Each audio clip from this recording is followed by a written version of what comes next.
In a remote corner of the world, there was a small village, forgotten by time, where the weathered wooden houses and ancient stone walls seemed to whisper stories that no one dared to speak aloud. The village lived under the shadow of an imposing hill, surrounded by a dense forest that seemed to guard something hidden at its summit. The villagers spoke little of the place, fearing that their words might awaken something long dormant. Everyone knew the tale of a healer who had lived on the edge of the forest centuries ago. When the crops failed and livestock fell ill, the villagers accused her of witchcraft and burned her at the top of the hill. Before she died, she cursed the village, vowing that no one would find peace until her soul was avenged.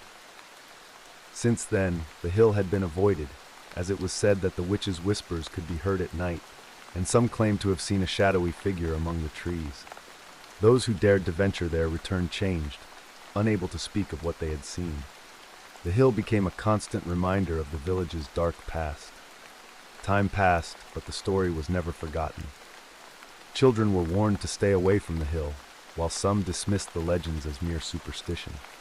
However, everyone knew that the hill held something that waited patiently to be revealed. And those who dared to challenge that place might discover that the legends were, in fact, warnings.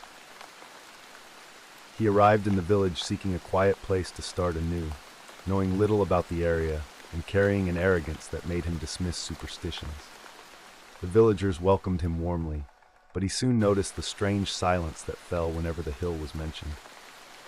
In the first few weeks, he adapted to life in the village, but one night, when he heard the story of the hill for the first time, his curiosity was instantly piqued. An older villager mentioned the legend of the witch who had cursed the village before being burned on the hill.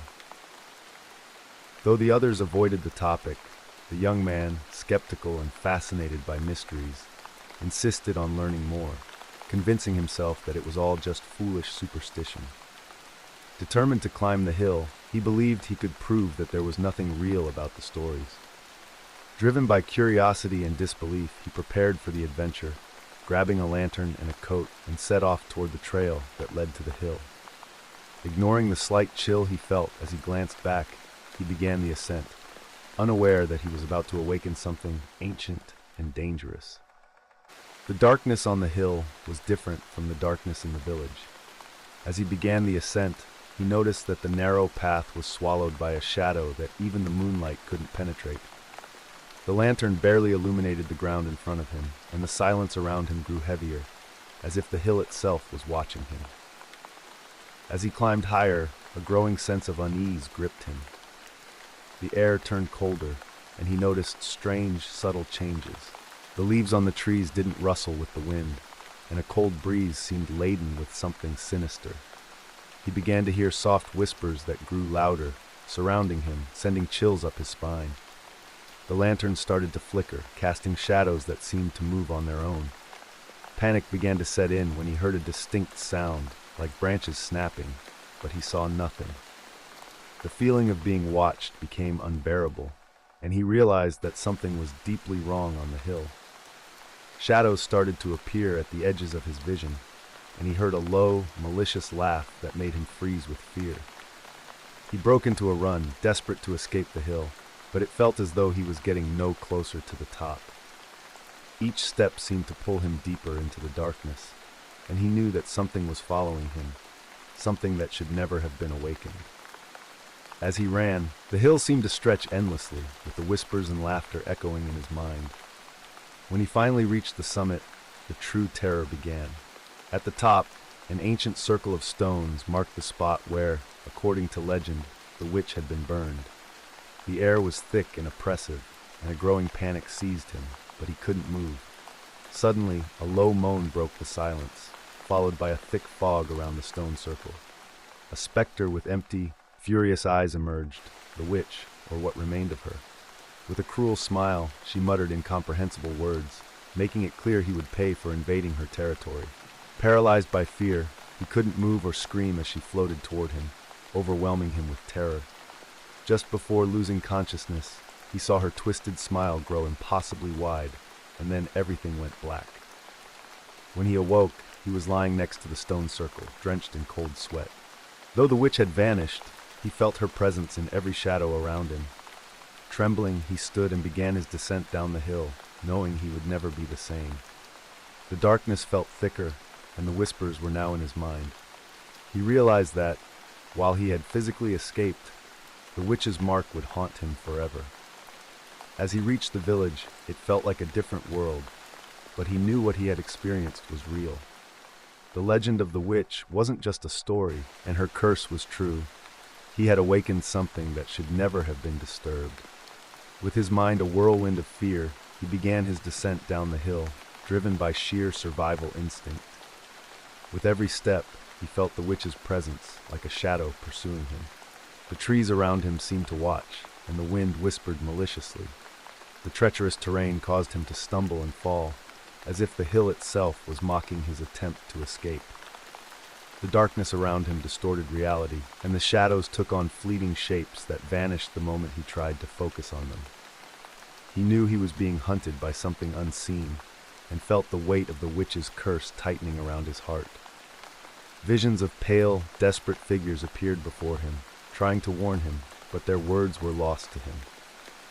Disoriented, he ran in circles, as if the hill was toying with him, keeping him trapped. But then he saw a faint light in the distance, a floating lantern that seemed to be his only link to reality. Clinging to the sight of the lantern with all his strength, he managed to reach the base of the hill. The lantern vanished as he stepped onto the path leading back to the village. Though he had escaped physically, he felt something had changed within him. As he ran back to the village, he sensed that something invisible was following him, a mark of the witch's curse that he would carry for the rest of his days. When he finally reached the village, exhausted and shaken, the contrast between the familiar surroundings and the horror he had experienced on the hill felt surreal. The houses were calm, but he knew the terror from the hill had followed him. Trembling, he entered his home and locked the door, but found no relief. His mind was tormented by the image of the witch, and sleep eluded him. When he finally drifted off, he was haunted by repetitive nightmares. The next morning, as he ventured outside, he noticed the villagers watching him with furtive glances, keeping their distance and murmuring among themselves. It was clear that the witch's curse was spreading. In the days that followed, strange occurrences began. Dead animals, withering crops, and children who were once lively, now quiet and distant. The village began to fracture under the weight of fear and mistrust, and he knew it was his doing. He tried to explain what had happened on the hill, but no one wanted to listen. Isolated and marked by the witch, he watched helplessly as the village was consumed by the curse he had awakened. The nights continued to be plagued by nightmares, and the whispering voices he had heard on the hill could now be heard in the streets. People swore they saw shadowy figures wandering among the houses. He began to avoid leaving his home, fearing both the villagers' wary eyes and the shadows that seemed to follow him.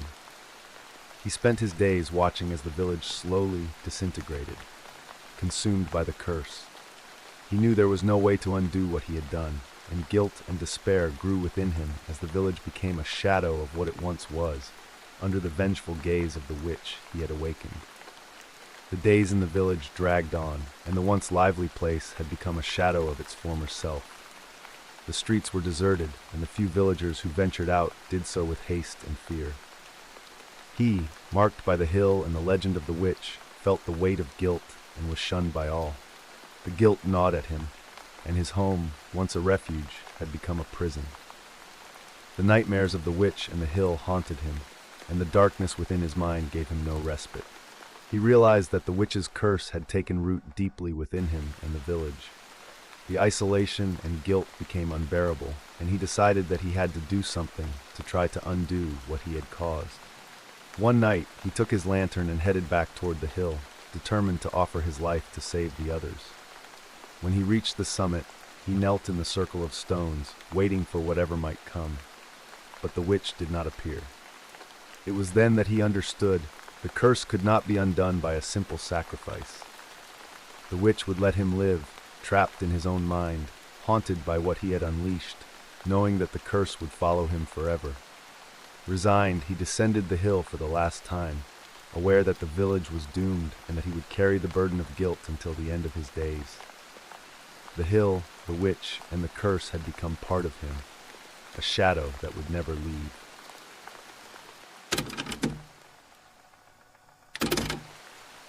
I never imagined that inheriting a house could bring more than just memories.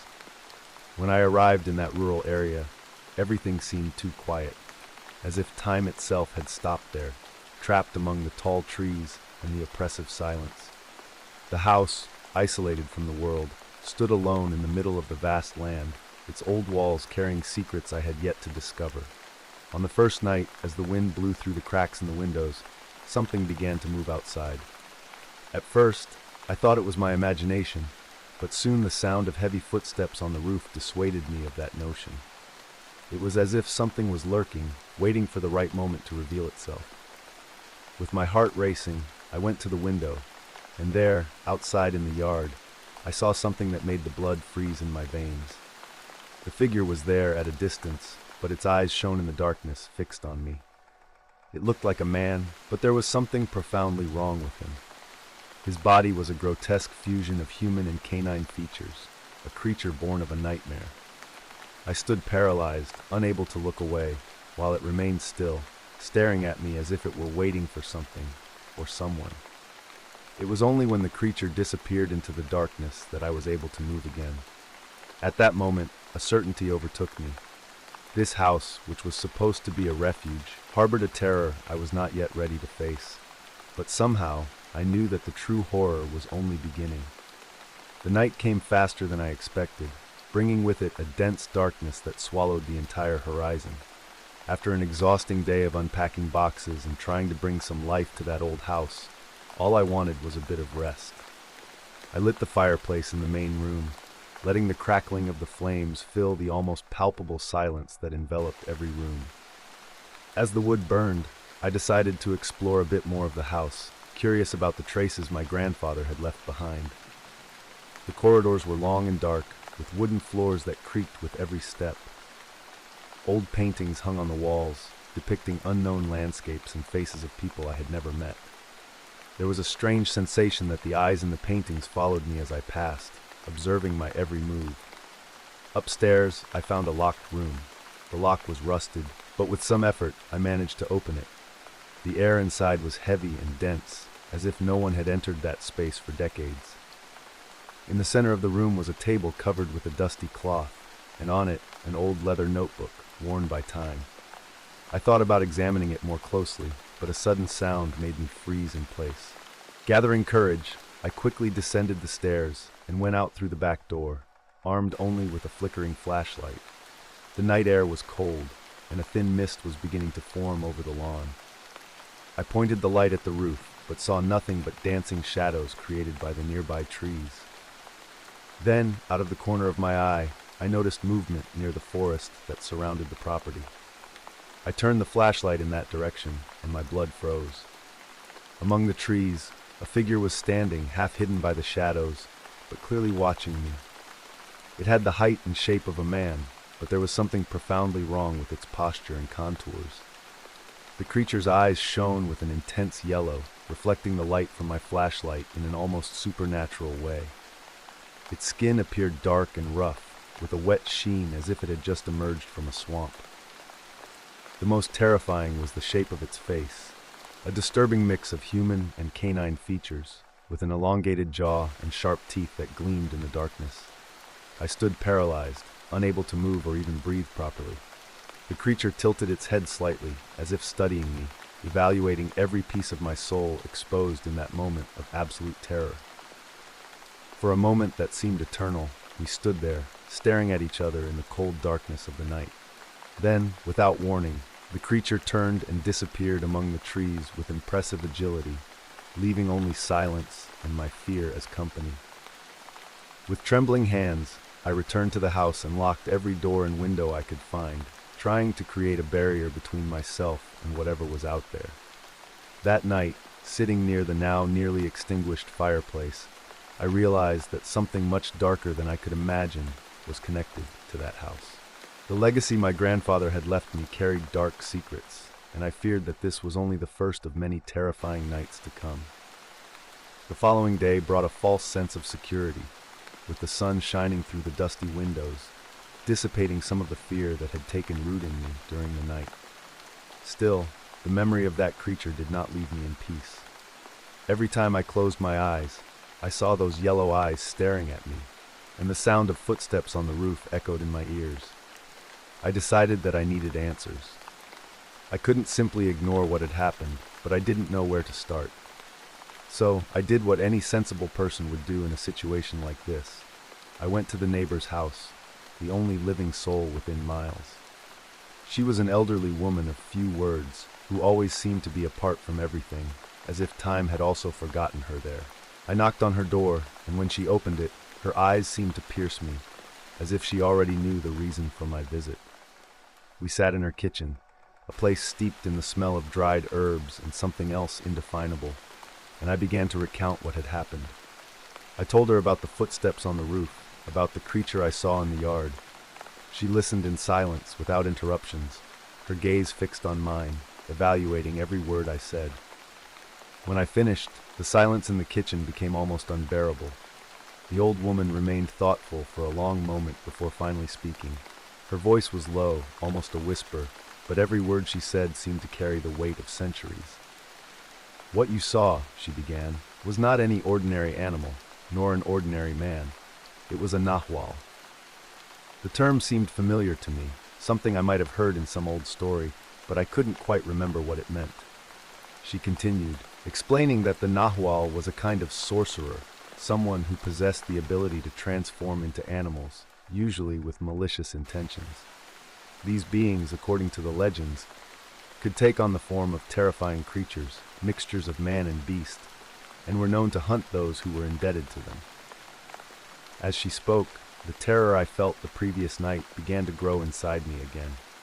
The old woman revealed that my grandfather, the man from whom I inherited the house, had a dark history that I never knew about.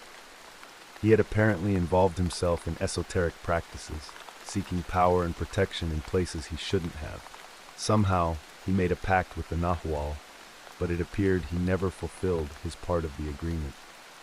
I felt a chill down my spine as she described how Nahuales could pursue not only those who betrayed them, but also their families, passing the debt from generation to generation until it was paid, or until all the debtors were destroyed. The old woman looked into my eyes once more and with a tone of warning said, "The creature you saw is here because of your grandfather, and it won't stop until the debt is settled." I left her house feeling that my world had changed forever. What once seemed like a common inheritance, an old house full of memories, now revealed itself to be a burden, a curse I never asked for. And as the day slowly turned to night, I knew I would have to face whatever my grandfather had left behind, even if it meant confronting the terror once again. Fear had become a constant presence, a shadow I couldn't shake off, no matter how hard I tried. Every sound in the old house seemed amplified. Every creak of the walls, every sigh of the wind made me imagine the creature lurking, waiting for the right moment to return. But fear, as paralyzing as it was, also brought with it an unexpected determination. I couldn't continue living like this, in a constant state of terror. I had to face what haunted me. I had to find a way to end the curse that my grandfather had left as a legacy. I spent the day searching the house for any clue, anything that could help me. In the most forgotten corners of the cabinets, I found objects I never imagined would be there. Ancient symbols carved in wood, vials of liquids that exuded pungent odors, and finally at the bottom of a locked drawer, an old leather diary, worn by time. With trembling hands I opened the diary. The pages were yellowed, and many of them were almost illegible, but what I managed to decipher left me horrified. My grandfather had made a pact with the Nahual in search of power and wealth, promising something in return. What he offered, I didn't know, but the diary repeatedly mentioned the word debt and the price that should be paid. What disturbed me the most were the descriptions of rituals he tried to perform to protect himself from the Nahual, rituals that clearly failed. He drew protective symbols around the house, invoked names I had never heard before, but nothing seemed to have worked. It seemed he had lived the last years of his life in a state of constant vigilance and fear, just as I was now. I decided that the next time the creature appeared, I would be ready.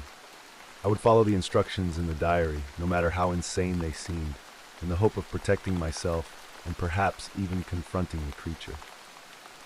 I spent the afternoon gathering everything my grandfather mentioned: salt, candles, symbols I drew on the ground around the house, and a silver knife mentioned as a weapon against evil spirits. Night fell like a heavy shroud, and I felt the tension grow with each passing minute. I positioned myself in the main room, where the fireplace cast trembling shadows on the walls, and waited. Every second felt like an eternity until finally I heard it. The footsteps, heavy, dragging on the roof, just like before. My heart raced, but I held the silver knife firmly, trying to control the tremor in my hands. The sound of the footsteps approached, descending the walls as if the creature was circling the house, testing my defenses. And then the back door, which I had locked and sealed, began to tremble as if something was on the other side trying to get in. Without thinking, I recited the words I found in the diary, an ancient prayer that was supposed to keep the creature at bay. The door stopped shaking, and for a moment there was silence. I thought maybe it had worked, that perhaps I had managed to prevent the Nahual from entering. But soon I realized I was mistaken. The window beside me shattered in an explosion of glass, and the creature entered, its grotesque body crawling through the opening like a living shadow that defied logic. Its form was even more terrifying up close, with muscles rippling under dark skin and eyes that gleamed with insatiable hunger. I shouted the words of the ritual once more, brandishing the silver knife, but the creature seemed immune to my desperation. It advanced, and when it was almost within reach, all I could do was try to strike it with the knife, but the blade passed through it as if it were made of air, causing no harm. The creature paused, tilted its head, and let out a sound that resembled a low, guttural laugh, mocking my attempt to confront it.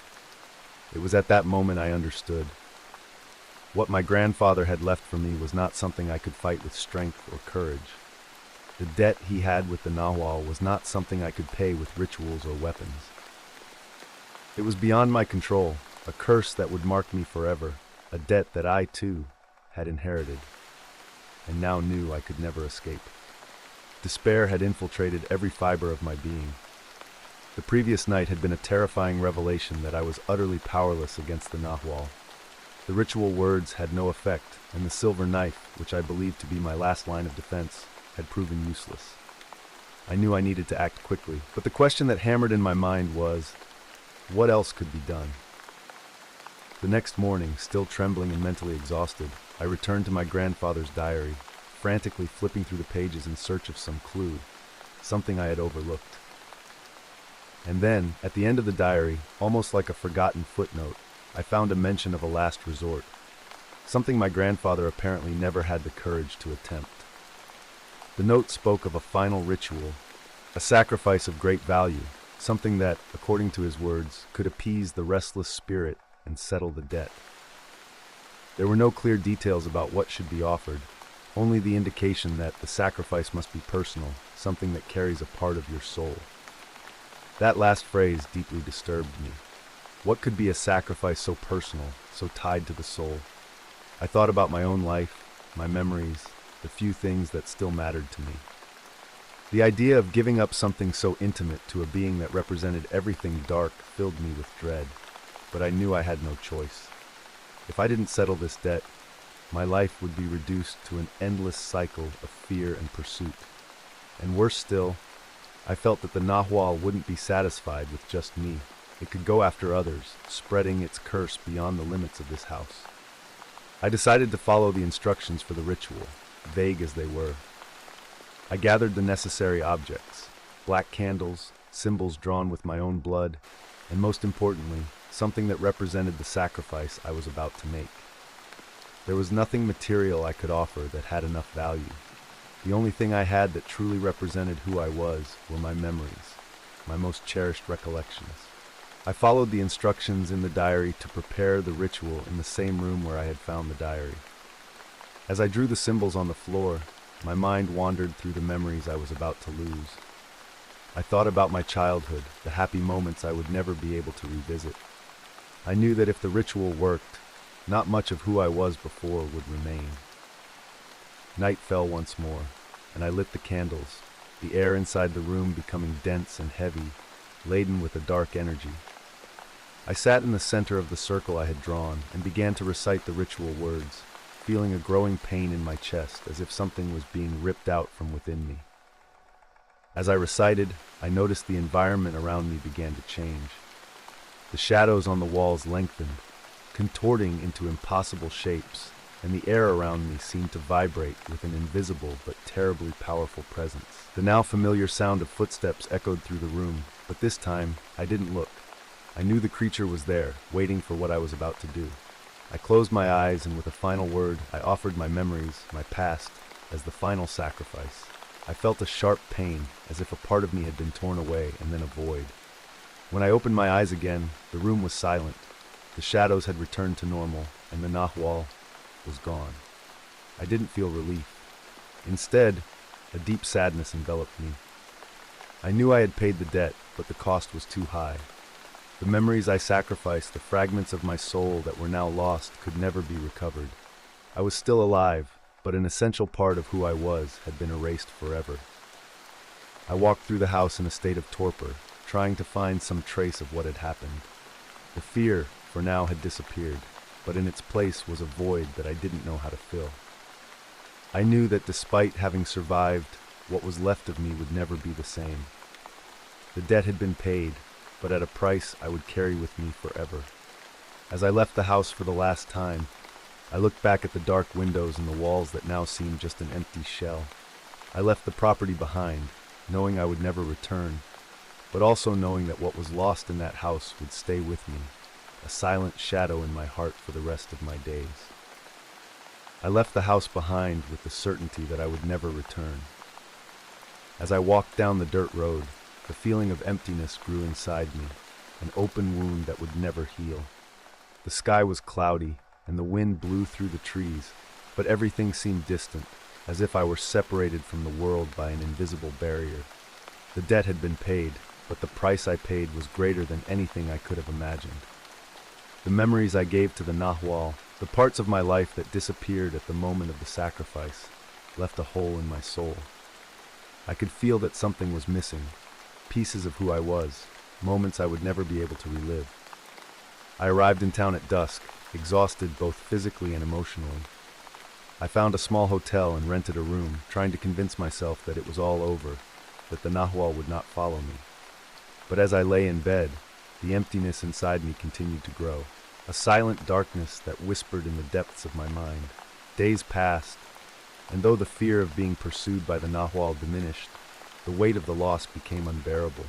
I tried to move on, live a normal life, but everything seemed devoid of color, of meaning. The memories I sacrificed were more than just moments. They were the essence of what made me who I was. Without them, I was just a shadow of myself.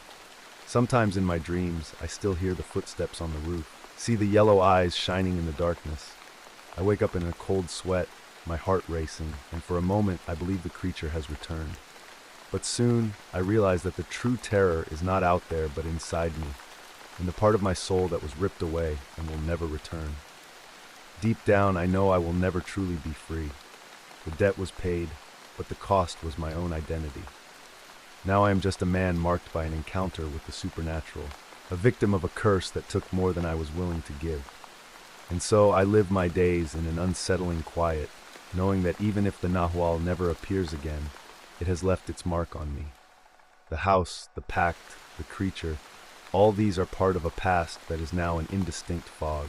And as time passes, the only thing that remains clear is the emptiness that will never be filled. Silence becomes my only companion, and deep down, I know that the true horror was not facing the Nahual, but surviving what I lost in the process.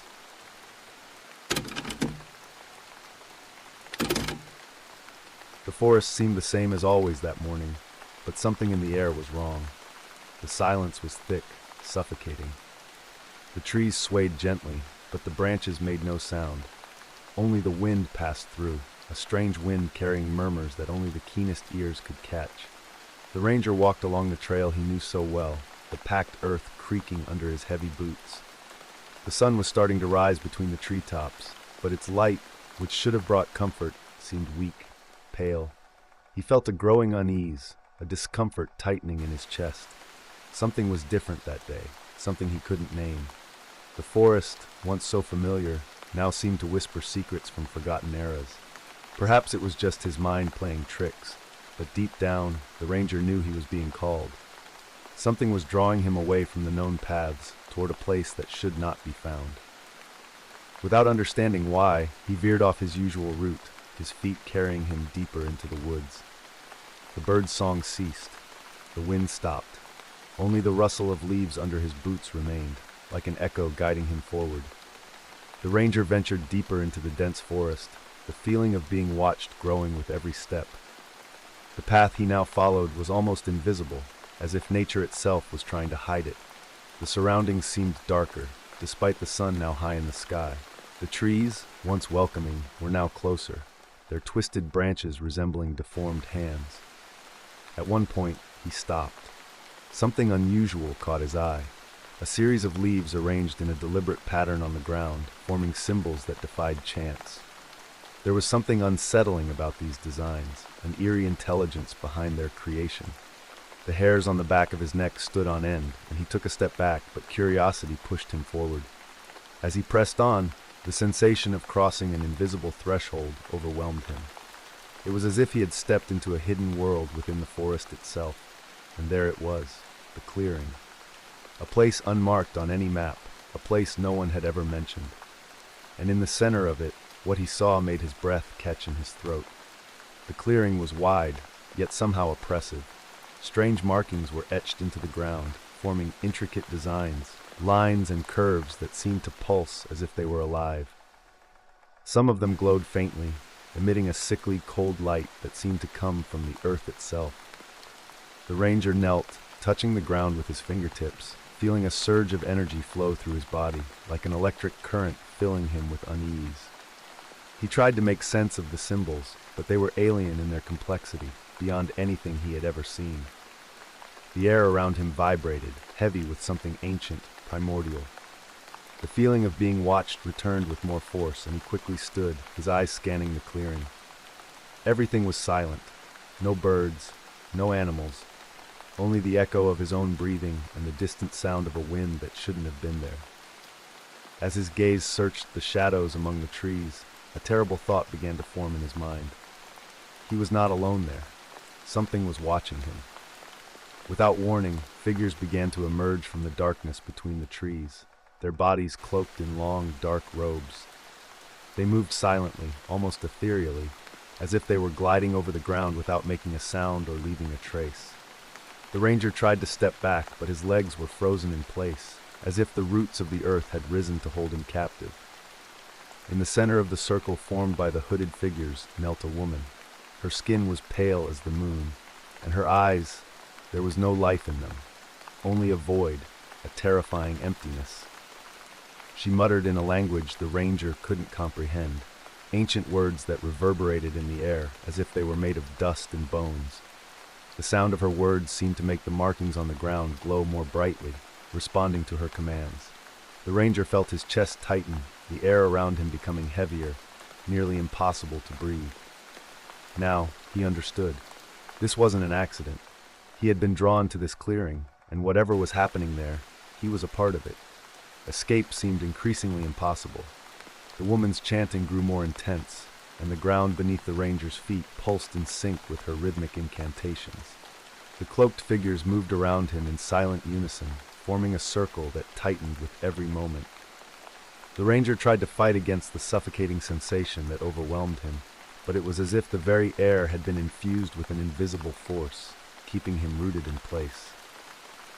The earth vibrated beneath him, and the symbols on the ground shone with an unbearable brightness. Sweat ran cold down his back as he locked eyes with the woman in the center of the ritual, her eyes now completely black, bottomless pits that stared at him without mercy.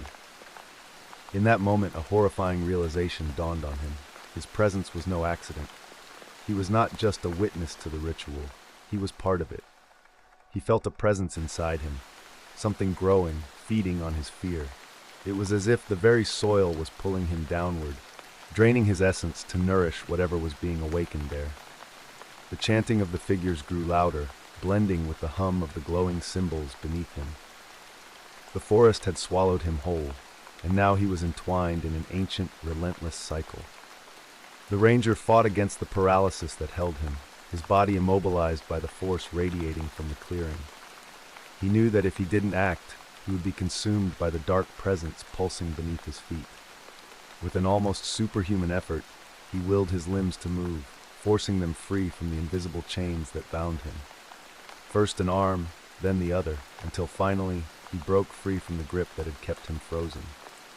His legs obeyed at last, and he ran, darting toward the darkness of the forest. The hooded figures did not pursue him, but their chanting continued, echoing through the trees, as if the forest itself was alive and mocking his attempt to escape. Every tree appeared twisted, the branches stretching out toward him like crooked fingers, ready to snatch him back. He stumbled through the underbrush, barely dodging roots and thorns that seemed to grow faster, as if the forest itself was conspiring against his flight. The air was thick, oppressive, and each breath felt like a struggle against an unseen weight. He knew he couldn't stop. If he did, the forest would reclaim him, and there would be no escape this time. When the ranger finally broke through the tree line and emerged from the forest, he collapsed to his knees, his body trembling with exhaustion and terror. Cold sweat dripped down his face, and his breathing was ragged, as though he had been running for hours. He looked back at the darkness of the trees, now watching him from afar. The forest was silent, but he knew it was still alive in some way, waiting. Even though he had escaped, the ranger felt a presence lingering within him, the symbols, the words, the darkness. They were burned into his mind, an invisible mark he would carry forever. He had been touched by something beyond human comprehension, and now the weight of that encounter would follow him for the rest of his life. The silence of the forest surrounded him once more, but this time it was different. He knew that even from a distance, the forest still called to him, and next time when it did, he might not have the strength to resist. The ranger stood, his eyes fixed on the darkness beyond the trees. Deep, ancient fear settled into his bones. The forest, patient and relentless, was waiting. A young college student steps into the quiet hallway of her new apartment building, the heavy door closing behind her with a dull thud that seems to echo too long. The air is thick, carrying a scent of dust and something faintly metallic, like old blood. Her shoes click against the worn tiles, their surface chipped and faded, tracing the steps of countless others who had come before her. It's an old building, tucked away in a forgotten corner of the city, the kind of place you'd drive by without giving it a second thought. From the start, something feels off. It's not just the flickering light at the end of the hallway, or the way the walls seem to press in as she walks. It's the silence, the kind that sits heavy, like a presence waiting just beyond sight. The building is almost too quiet, as though its occupants are ghosts hiding behind closed doors. She reaches her new apartment, small but adequate for her needs, and for a moment, there's a flicker of hope. It's her fresh start, her escape from the chaos of dorm life. But the feeling is fleeting. She notices her neighbor on the first day. He doesn't greet her, just stands at his door, the faint outline of his figure visible in the dim light. She can't quite make out his face, just the impression of eyes watching her, even when she isn't looking. He's there again the next day, and the next. Always in the same spot, his door barely cracked open, a shadow lurking in the gap. At first, she shrugs it off. Everyone in the city is a little strange, right? But there's something about the way he watches her, something she can't shake, that makes the hairs on the back of her neck stand on end. Each time she walks by, the sensation of being observed follows her, thick and inescapable, like a cold hand resting too long on her skin. Her mind tells her it's nothing, just nerves, just a new place. But deep down, she knows. This place is wrong, and that man, he's something else entirely. The days pass, and the unease settles deeper into her bones. The building feels oppressive, as if it's watching her with unseen eyes, the walls whispering secrets she can't quite hear. Every time she crosses the hallway, she finds her neighbor standing there, silent, still, with that same barely visible silhouette behind the cracked door. It's always the same. The door ajar just enough for her to sense him watching, never stepping out, never speaking. She tries to avoid looking, tries to tell herself it's her imagination. But the feeling lingers, that gnawing certainty that he's waiting for something involving her. Then, the subtle invasions begin. Late at night, she hears knocks on her door, faint at first, but persistent. They come at odd hours, just as she's drifting off to sleep, pulling her back into a state of heightened awareness. She sits up in bed, staring at the door, her heart pounding, listening for anything else, a sound, a breath, a movement on the other side. But nothing comes. When she checks the peephole, there's no one there, just the dim, empty hallway. The next night, the sensation of being watched returns, not just from the hallway, but from the window. Her apartment faces the courtyard, and across the way, the neighbor's apartment is directly opposite hers. She pulls back the curtain late one night, feeling an overwhelming urge to check, and there he is, standing in his window, staring directly into hers. Not moving, not blinking, just watching. Her breath catches in her throat. She quickly draws the curtain, heart racing. The city feels far away, and the safety of being alone in her own space evaporates, replaced by the suffocating presence of her silent observer. She starts changing her routine, taking different paths through the building, leaving earlier, returning later, anything to avoid crossing paths with him. But no matter what she does, he's always there, lurking, waiting. Her thoughts start to spiral. Is she imagining it? Is it all in her head? But the feeling is too real, too thick, like a weight pressing down on her chest. It's not just paranoia. He's fixated on her, and whatever his intentions are, they're not innocent. She wants to confront him, to demand why he's always watching, why he knocks in the dead of night. But something in his stillness keeps her from acting. Deep down, she's afraid that once she breaks the silence, something far worse will reveal itself. The nights grow longer, darker, and the strange happenings intensify. At first, it's just the knocks, always faint, always at odd hours, but then other sounds start to seep through the thin walls of her apartment. Muffled whispers, voices too distorted to make out, like someone speaking in low tones right next door. Sometimes there's the sound of heavy furniture being dragged, slow and deliberate, punctuated by an eerie, intermittent thud. One night, as she lies in bed, straining to hear, something changes. Among the usual strange noises, she catches the faintest sound of crying. It's soft, barely audible, like someone in pain trying desperately not to be heard. It sends a shiver down her spine. She sits up, heart pounding, and presses her ear to the wall. The crying stops, but the silence that follows feels worse. Thick, suffocating, like the building itself is holding its breath. She starts staying up late, keeping her lights off, just listening. The noises continue, erratic and unsettling, always coming from her neighbor's apartment.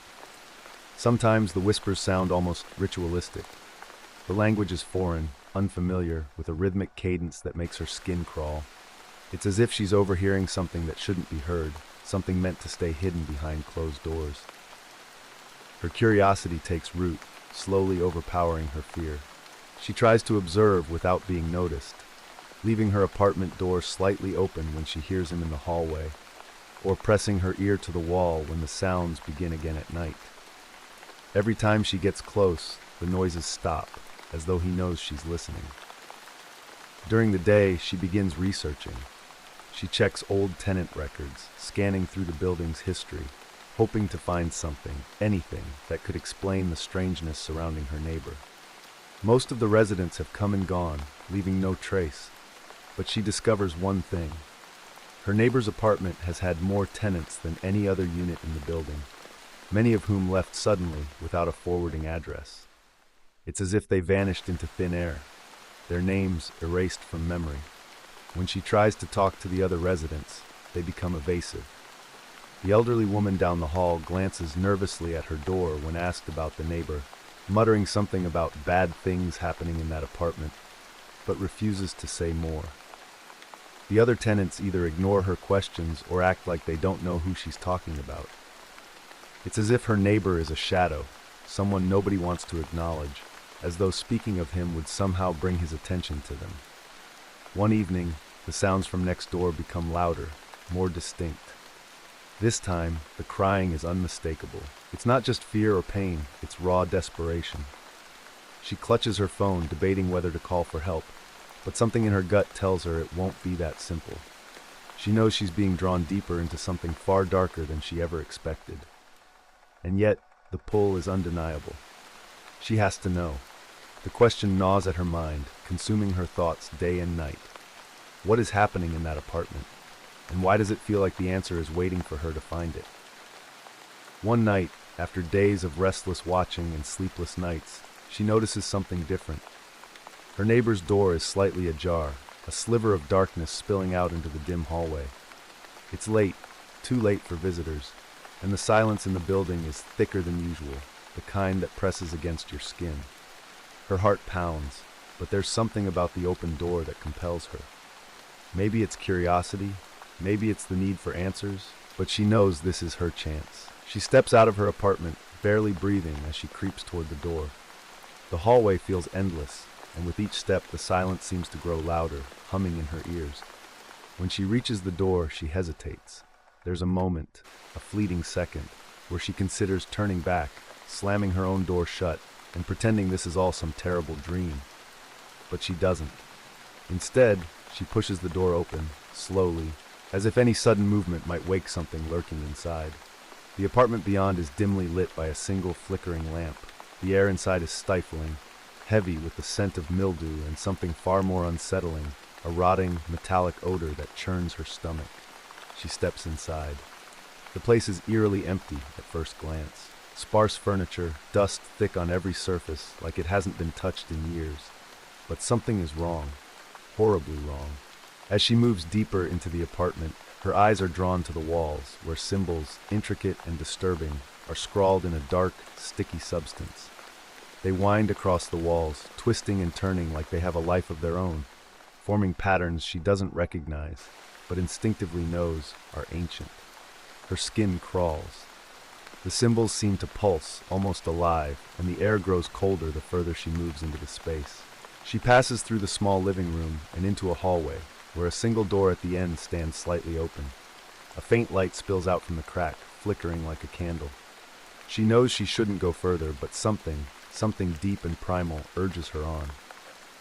She reaches the door, hand trembling as she pushes it open.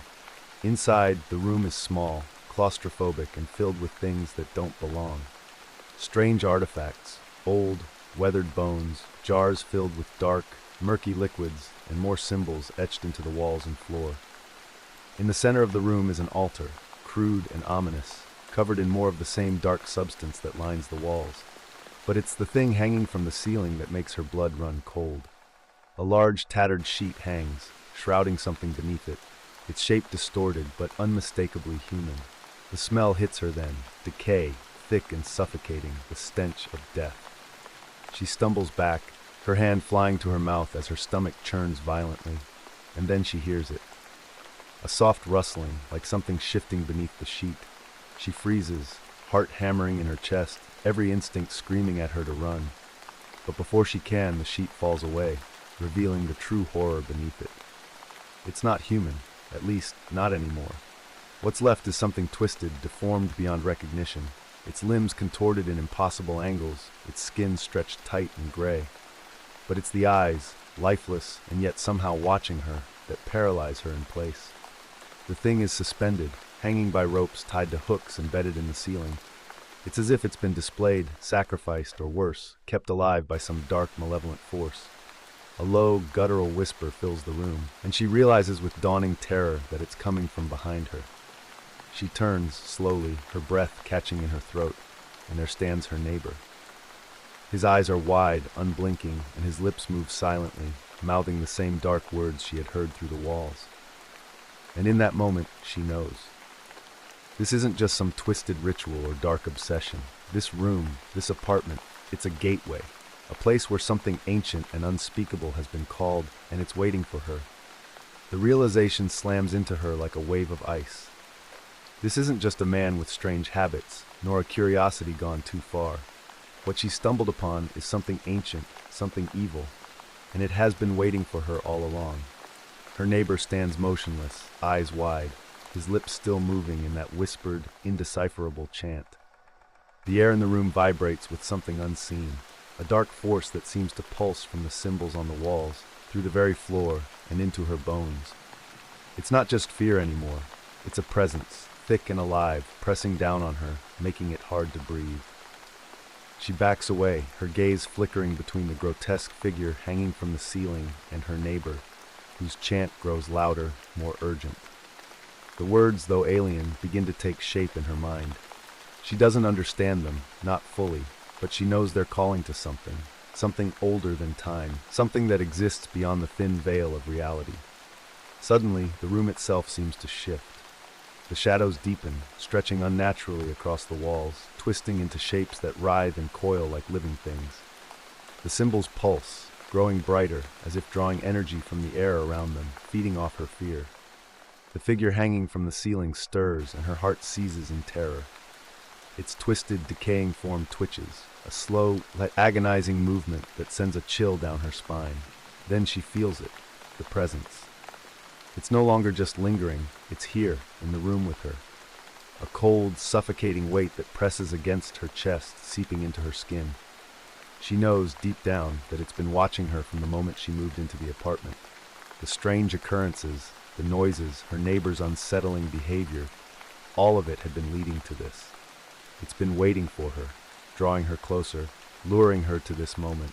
She turns to run, but the door slams shut behind her with a force that rattles the walls. She's trapped. Her neighbor's chanting reaches a fevered pitch, his voice rising as he steps toward her, his eyes wide with a mix of ecstasy and terror. She can see it in his face. He's not in control.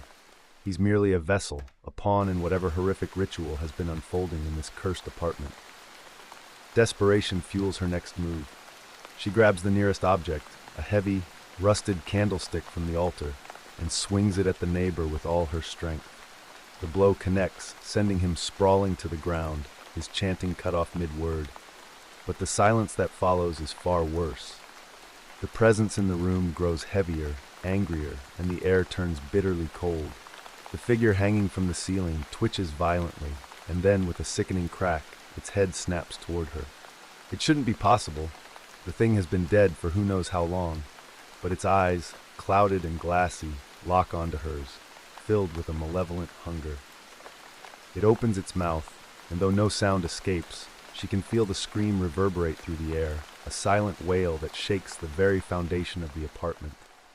The floor beneath her feet begins to shift, as if the room itself is no longer stable. The symbols on the walls writhe and pulse, their light blinding, and the shadows deepen, taking on forms she can barely comprehend, dark, twisted figures reaching out, clawing at the edges of her vision. She feels the pull now, a force trying to drag her deeper into the room, deeper into whatever dark dimension the ritual has opened.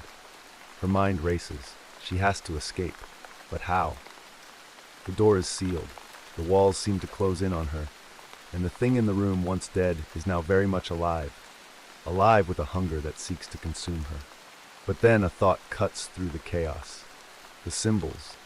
They're not just random markings. They're a language, a ritual, a way to summon, but also a way to bind. If they can call forth whatever this thing is, maybe they can send it back. She remembers fragments of the neighbor's chant, the way the words had twisted in her mind, and though she doesn't understand their meaning, she begins to whisper them, her voice trembling. The room reacts.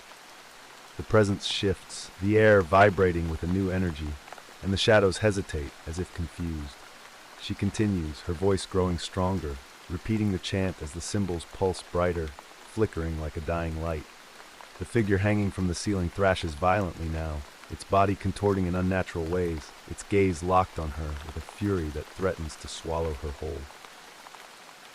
But she doesn't stop. The words flow from her lips, a desperate litany, and with each syllable the room shudders. The shadows pull back, the walls seem to stabilize, and the suffocating weight begins to lift. The figure screeches silently, its form twisting and fading, the symbols on the walls burning brighter until they explode in a blinding flash of light. And then, silence. She's alone. The room, once alive with dark energy, is now still. The figure is gone, the symbols on the walls blackened, smoldering like burnt paper. Her neighbor lies unconscious on the floor, his body limp, as though whatever had possessed him has finally let go. But as she stumbles out of the apartment, heart racing, she knows it's not over. Whatever she banished tonight isn't gone. It's waiting, waiting for another door to open, waiting for another soul to pull into the darkness. She stumbles down the hallway, gasping for breath, her mind reeling from what she's just witnessed. The building seems unchanged on the surface, the same cracked walls, the same flickering lights, but everything feels wrong. The air is heavy, oppressive, as if the evil from that room still lingers, clinging to the shadows that stretch unnaturally along the corridor. Her apartment feels no safer now. It's cold and empty, but there's a sense that she's no longer alone. Even though the entity is gone, for now, she can still feel its presence just on the other side of reality, watching, waiting for its chance to return. She tries to pack, her hands shaking, tossing clothes into a suitcase with frantic, jerky movements. She has to leave. Get out of this building, escape the city maybe. But even as she moves with growing urgency, there's a nagging voice in the back of her mind, whispering that running won't be enough. This thing, whatever it was, isn't confined to that apartment. It's bigger than the building, bigger than the city. It's everywhere, lurking just beneath the surface of the world, and no matter where she goes, it can find her again. But she doesn't care. She has to try. Just as she's zipping up the suitcase, she hears it, a soft knock at her door. Her heart freezes, the blood in her veins turning to ice. It's the same knock, the same quiet, persistent tap that had haunted her before. Slowly, she approaches the door, her hands trembling, and looks through the peephole. There's no one there. But the knock comes again, louder this time, as if whoever, or whatever, is on the other side knows she's watching. She backs away from the door, her breath coming in shallow gasps. She grabs her suitcase and heads for the fire escape, her only thought being to get out, to escape this nightmare once and for all. But as she steps into the stairwell, she hears another noise, something much worse than the knock. It's a low, guttural whisper, echoing from somewhere deep in the building, the same dark chant her neighbor had whispered, the same ancient words that had summoned the thing in the first place. And it's spreading, growing louder, not just from the apartment next door, but from every corner of the building, as if the whole place is alive with the same dark ritual. She races down the stairs, her heart pounding in her chest, the whispers growing louder with every step, following her, chasing her. By the time she bursts through the front door and into the cold night air, the building behind her seems to pulse with that dark, twisted energy. She doesn't stop running until she's far from the building, far from the place where everything went wrong. But even as she stands on the deserted street, panting and looking back at the distant silhouette of the building, she knows she hasn't escaped. Not really. The darkness isn't just in that apartment. It's everywhere, like a shadow that will never stop following her, no matter how far she runs. She's left the building behind, but she hasn't left the entity behind, and she knows, deep down, that this is only the beginning. The story ends with her standing there, the wind cold against her skin, as the distant sound of the chanting fades into silence. But the silence isn't comforting. It's the kind that stretches before something worse, something inevitable. And she knows, eventually, it will come for her again. The darkness is patient, and it never forgets.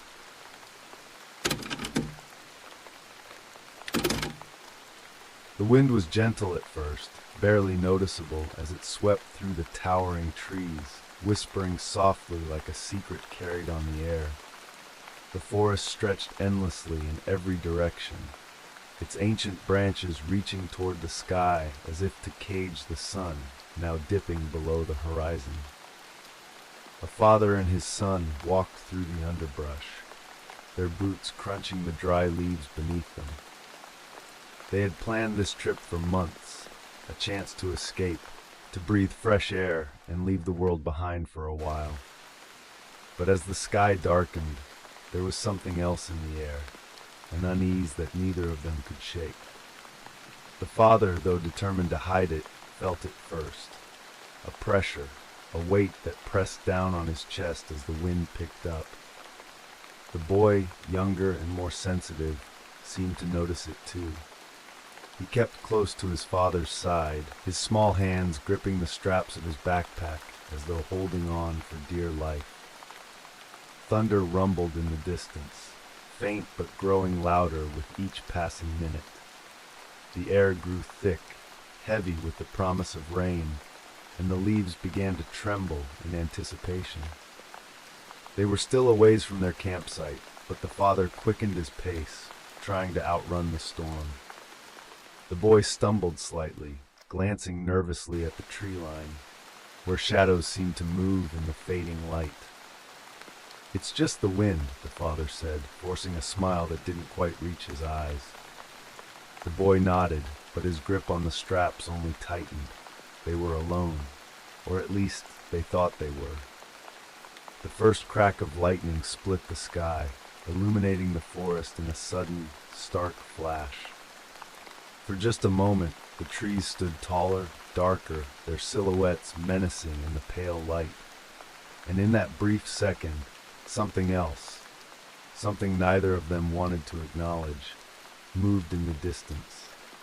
A shape, quick and fluid, darting between the trees. The father's breath caught in his throat. He turned to look at his son, who stared back with wide eyes. The storm was coming, but there was something worse on the wind, something that felt far more dangerous than the rain or the thunder. With the night closing in and the storm on its heels, they pressed on, deeper into the forest, unaware of the eyes watching them from the shadows. The storm gathered strength overhead, its distant rumble growing louder, more insistent. The father and son hurried along the trail, the forest around them closing in, each tree like a silent sentinel standing watch. The last rays of sunlight vanished behind the thick clouds, plunging the woods into an unnatural darkness, too early for the time of day. With every step, the forest became less familiar. The father wiped his brow, though the cold wind had already chilled the sweat clinging to his skin. He glanced at the boy, whose small frame was hunched under the weight of the sudden shift in atmosphere. The light drizzle quickly turned into heavy rain, soaking through their clothes. But the father's unease wasn't about the storm. He had noticed something, a trail of footprints in the mud. They were subtle, almost washed away by the rain, but definitely not theirs. They followed alongside their path for a few yards before disappearing into the trees. He didn't say anything, didn't want to scare the boy, but his heart raced a little faster. The boy stopped suddenly, his hand gripping the sleeve of his father's jacket. "Did you hear that?" he whispered, barely audible over the wind and rain. The father frowned, listening. All he could hear was the storm, the rain pelting the leaves and the occasional crack of a branch in the wind. But there, beneath it all, there was something else. Faint, like a shuffle, or maybe footsteps. "It's just the forest," the father lied, gently tugging his son forward, but now his own ears were straining to catch any unnatural sound.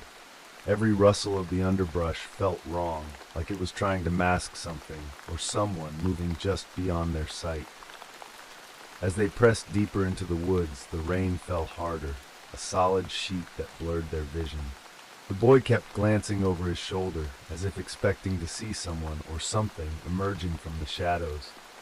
The father kept his pace steady, forcing himself not to look back. Then came the first flash of lightning. It lit up the forest in a brilliant, blinding strike, and for a brief moment, everything was clear. The trees, the bushes, the soaked ground, and there, just at the edge of the light, a figure, standing still, watching. It was gone before the thunder cracked.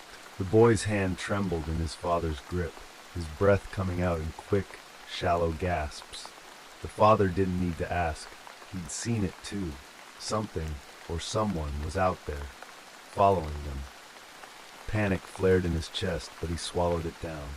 "Keep moving," he urged, his voice tight, trying to keep control.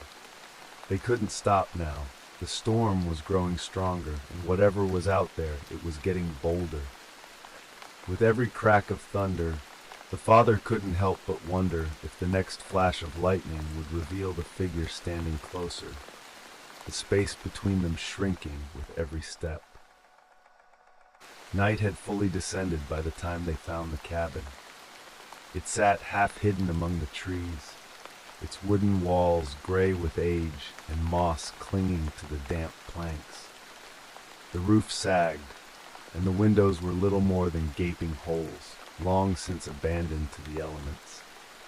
But in the relentless downpour, it was their only option. The father hesitated, standing just outside the door.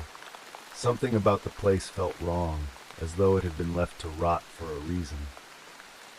But the rain was pouring in sheets now, soaking them to the bone, and the forest behind them felt alive, shifting and watching with every gust of wind. "Let's get inside," he said, his voice firm but shaky. He didn't want his son to hear the doubt creeping in. The inside of the cabin was worse. The air was thick, damp, and smelled of decay. The wooden floor creaked under their weight, and the walls seemed to close in, pressing down on them. The boy stayed close, his eyes wide, darting to every dark corner, as though something might leap out at them from the shadows. "It's just for tonight," the father reassured him, though the words sounded hollow even to him. The storm raged outside, but inside the silence was oppressive, heavy with an unsettling presence that neither of them could name. The boy sat near the back of the room, huddled in his jacket, when he heard it, a whisper. Soft at first, barely a breath, but unmistakable. It called his name, faint and distant, as though carried on a breeze that didn't exist. He froze, his eyes wide as he scanned the room. "Did you hear that?" he asked, his voice a thin thread of sound. The father turned sharply, his face pale, but he shook his head. "It's just the wind," he said again, though this time even he didn't believe it. The walls seemed to hum, vibrating slightly as if something was pressing against them from the outside, or from the inside. Another whisper. This time louder, closer. The father clenched his fists, trying to push back the rising fear. He stood and moved to check the door, making sure it was secure, though deep down he knew that wouldn't matter. Whatever was out there, it wasn't something a locked door could keep out. The rain hammered on the roof, the wind howling as the storm reached its peak. But in the silence between the gusts, they both heard it, a soft scratching like claws on wood, just outside the cabin's walls. It circled, slow and deliberate, as if it knew exactly where they were. The boy backed up against the far wall, his breath quickening. His father shot him a look, trying to keep calm, but his heart was pounding in his chest. They weren't alone. The whispers grew louder, overlapping now, a dozen voices calling softly, taunting them. Then came a sudden knock, a single, deliberate tap on the door, followed by silence. They froze, staring at the door, waiting for the next sound, but nothing came. The father took a step back, keeping his son close, his eyes locked on the door. They could feel it now. Whatever was outside was no longer content to watch from the shadows. It was getting closer, testing them. And in that moment, as the wind howled through the broken windows, the father realized something terrible. The whispers, they weren't coming from outside. They were coming from within the cabin. The storm raged on, battering the cabin with an unrelenting fury. The walls groaned under the weight of the wind, and the roof seemed ready to collapse at any moment. The father knew they couldn't stay. Whatever was in that cabin, whatever was whispering to them, wasn't going to let them rest. "We need to go," he said, his voice steady but urgent. The boy nodded, his face pale, his eyes darting toward the corners of the room as if the shadows might suddenly reach out and grab him. They braced themselves and stepped out into the storm. The rain was blinding, a thick, unrelenting curtain that turned the forest into a dark, formless maze.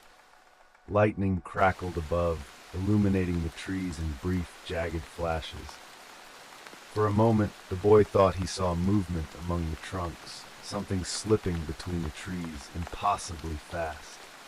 But the light was gone as quickly as it had come, and they were plunged back into darkness.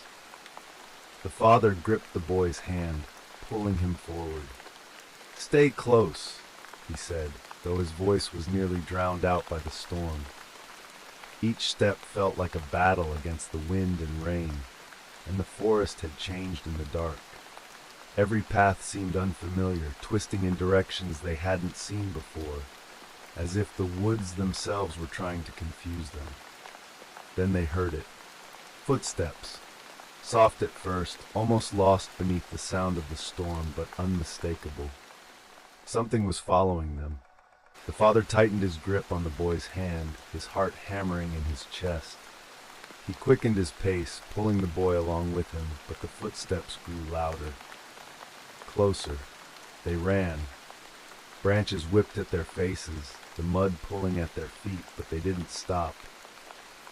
The boy glanced over his shoulder, his heart pounding in his ears, and there it was, just barely visible in the flashes of lightning. A figure, tall and impossibly still, standing among the trees. Its face, if it had one, was hidden in shadow, its form barely distinguishable from the darkness around it. But it was there, watching, waiting. Panic surged through the boy, and he stumbled, nearly falling. The father caught him, pulling him back to his feet. "Keep moving," he shouted, the urgency in his voice cutting through the storm. They ran faster, their breath coming in ragged gasps, but no matter how far they went, the footsteps never faded. Another flash of lightning split the sky, and this time, the figure was closer. Too close. It didn't move like something alive. Its shape flickered and blurred, like a shadow cast by firelight, stretching and twisting as it advanced. The father's mind raced, trying to make sense of it, but there was no time. They had to keep running. The storm only grew stronger, the wind howling through the trees, drowning out everything but the footsteps, relentless and steady. The boy's legs were shaking, exhaustion pulling at him, but he forced himself to keep going, his father's hand pulling him forward. And then, without warning, the forest opened up. Before them stood a cave, its mouth yawning wide like a black wound in the hillside. It wasn't much, but it was shelter, and they had no other choice. "Inside!" The father yelled, and they scrambled into the cave, the darkness swallowing them whole. The air inside was damp and cold, but the sound of the storm was muted, distant now. They collapsed against the rough stone walls, gasping for breath, the father's heart pounding in his chest. For a moment there was silence. The footsteps had stopped. The father wiped the rain from his face, his breath coming in ragged gasps. He turned to the boy, who sat huddled against the wall, shivering. "We're safe for now," he said, though the words felt hollow. But deep down, they both knew the truth. Whatever was out there, it was still watching. And it wasn't finished with them yet. The cave, dark and suffocating, offered little comfort. Its jagged walls dripped with moisture, the air thick with a damp chill that clung to their skin. The father sat still, listening to the steady drip of water echoing in the blackness. For a moment, they could pretend they were safe, that the storm outside had buried the footsteps in rain, drowning whatever stalked them in the chaos. But the silence inside the cave was too perfect, too still. The father could feel it, an unseen presence, pressing in from all sides, watching them even now. The boy sat huddled in a corner, his knees drawn to his chest, shivering from both the cold and the fear. His wide eyes darted around the cave, trying to pierce the darkness, but there was nothing. Only shadows. Only silence. The father put a hand on his son's shoulder, trying to comfort him, but his own hands were shaking. His mind raced, replaying the night's events. The whispers, the figure in the woods, the relentless footsteps. Whatever had been following them wasn't an animal. It wasn't human. It was something else. something that seemed to thrive in the dark, feeding off their fear. Suddenly the boy's head snapped up. "Do you hear that?" he whispered, his voice barely audible. The father froze, straining to listen. At first there was only the sound of the rain outside, distant now, muffled by the stone walls of the cave. But then, faint and rhythmic, came a sound that made his blood run cold. Wet footsteps, slow, deliberate, echoing off the stone. They were coming from the cave's entrance. The voice, raspy, broken, not fully human, echoed through the cave. It was speaking to them, but the words were strange, twisted. It spoke in a language neither of them understood, but the malice in the tone was unmistakable. Whatever it was toying with them as if the hunt had only just begun. The father's mind raced. He had heard stories about these woods as a child, old tales told in hushed tones, stories about something ancient that dwelled in the forest, something that preyed on those who lost their way. He had dismissed it as folklore, the kind of ghost stories people told around campfires to frighten each other. But now, those stories felt all too real. The deeper they went into the cave, the stranger it became. The air grew colder, the walls damp with something thicker than water, and the darkness seemed to press in around them, heavier than before. It was as though the cave itself was alive, pulling them deeper into its belly. Then the whispers stopped. The sudden silence was even worse than the sound. The father slowed, pulling the boy close, his eyes darting around the darkness. He knew what was coming, and the realization hit him with a wave of dread so intense it almost brought him to his knees. It wasn't just hunting them, it was leading them. They were exactly where it wanted them to be. A low, rumbling growl came from the depths of the cave, vibrating through the stone walls and into their bones. The father turned, his back pressed against the cold rock, holding his son close. The boy's breath was shallow, his small body trembling against his father's chest. There was nowhere left to run. From the shadows the creature emerged. It was not a man, not an animal, but something in between, its form shifting and flickering like a dark flame, its body impossibly long, bending and twisting in ways that defied reason. Its eyes, if they could be called eyes, were pits of blackness, deeper than the cave itself, watching them with an ancient hunger. The father's mind struggled to comprehend what he was seeing, but his instincts screamed at him, "Protect the boy." Without thinking, he stepped in front of his son, shielding him with his body. His heart pounded in his chest, the sound almost drowning out the creature's low, rumbling breaths. But he knew what it wanted. He knew there was only one way to save his son. "I won't let you have him," the father whispered, his voice barely more than a breath. The creature stopped, its body unnaturally still, as if considering his words. And then, in a voice that sent shivers down his spine, it whispered back, "You have no choice." The father's hands trembled, but he didn't back down. "Take me," he said, his voice steady now, stronger. "Leave him." The creature tilted its head, its form flickering and twisting in the darkness. For a moment, there was nothing but the sound of the rain outside, faint and distant. And then the creature stepped back, its black eyes never leaving the father's. A slow, creeping realization settled over the father like a death shroud. This was always the plan. It wanted him. The boy was bait, a means to an end.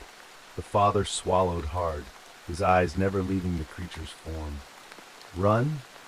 he whispered to his son, pushing him gently toward the cave's exit. "Run and don't look back." The boy hesitated, his eyes wide with terror. "Dad, go!" The father's voice cracked, raw with emotion. "Go now!" The boy turned, his small feet stumbling over the wet stone as he ran. The father watched him disappear into the darkness, his heart breaking with every step, knowing he would never see him again. The creature moved closer, its breath hot and foul on the father's skin. But he wasn't afraid anymore. He had made his choice. As the shadows closed in around him, he whispered one last prayer for his son's safety, knowing that whatever came next, he had done all he could. Outside the cave, the boy ran through the forest, the storm still raging around him. But the path twisted and turned in ways it hadn't before, and the trees seemed to shift in the dark, blocking his way. Every direction he turned led him deeper into the woods. The whispers began again, soft at first, then louder, coming from everywhere and nowhere at once.